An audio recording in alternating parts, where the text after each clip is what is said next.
ma lecture du livre d'Elvira Donès, Vergine Giurata. En lisant ce livre, je me suis rendu compte qu'il y avait beaucoup de sujets qui m'intéressaient et j'ai eu envie d'en faire mon premier film. Avant tout, j'ai eu un véritable coup de cœur pour le personnage d'Anna Mark. Les Vierges sous serment est un sujet peu connu. On les trouve essentiellement dans les montagnes d'Albanie. À partir de ce sujet spécifique, on pouvait réfléchir sur des sujets plus vastes comme la féminité, la liberté, dans un pays comme l'Albanie, mais aussi dans un pays plus moderne comme l'Italie. J'ai tout de suite pensé à Alba pour tenir le rôle principal. Elle seule pouvait l'interpréter, car il s'agissait de jouer à la fois le personnage d'un homme des montagnes et de jouer en albanais, ce qui nécessitait une grande profondeur et une certaine forme d'authenticité. Allora sei una lesbica travestita? Io. Tu non sei un uomo. L'ambiguïté du personnage de Mark était le plus difficile à gérer, et surtout je ne voulais pas qu'il s'agisse d'une caricature ou d'un travestissement. C'était un travail très délicat qu'Alba a réalisé avec toute la sensibilité qui est la sienne. Il y a eu une grande harmonie entre nous durant les quelques années qu'ont nécessité la réalisation du film. Ma cosa stai facendo? Guardi che non si può fare così. Lo compriamo. Ma guardi che la merce non si può aprire e toccare. Ok, lo compriamo. Perché adesso devo aprire tutte le confezioni per controllare quello che avete fatto. Ho detto lo compriamo. Sur le sort des femmes en Albanie, je tiens à préciser que c'est une situation très spécifique, à la frontière du Kosovo et dans les montagnes du Nord.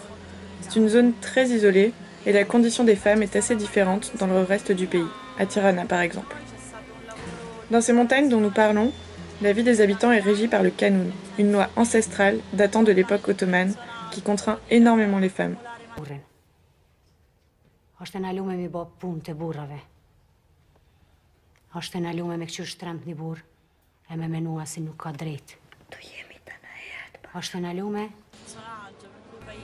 Le phénomène des vierges sous serment diminue.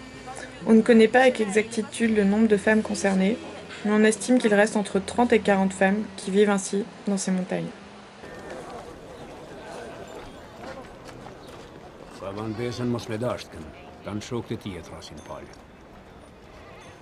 Tourner en Albanie a été difficile.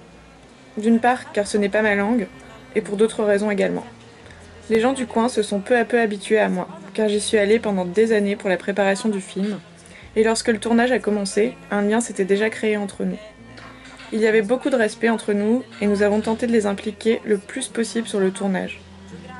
Par exemple, les deux petites filles qui jouent Anna et Lila, enfants, ont été le plus beau cadeau que m'ont fait ces montagnes, car j'ai vraiment adoré ce lieu, et je suis convaincue que ces montagnes m'ont récompensé en retour. Ces enfants sont en fait deux sœurs qui vivent là, et la première fois que je les ai vues, elles étaient chez elles, devant la maison, et lorsque j'y suis retournée quelques mois plus tard, elles étaient exactement dans la même position, statiques. Et ce qui m'a frappée, c'est la grande ressemblance entre ces petites et Alba et Lila adultes. Et je crois que même si j'avais dû les chercher dans ces montagnes, dans toute l'Albanie, cela n'aurait pas été simple. Mais là, c'est comme si c'était le hasard qui avait bien fait les choses, comme si elles m'attendaient ici. Ma passion pour l'Albanie n'est pas vraiment simple à expliquer. C'est un pays qui me fascine, autant qu'il me révolte, à cause des injustices qui sont faites aux femmes.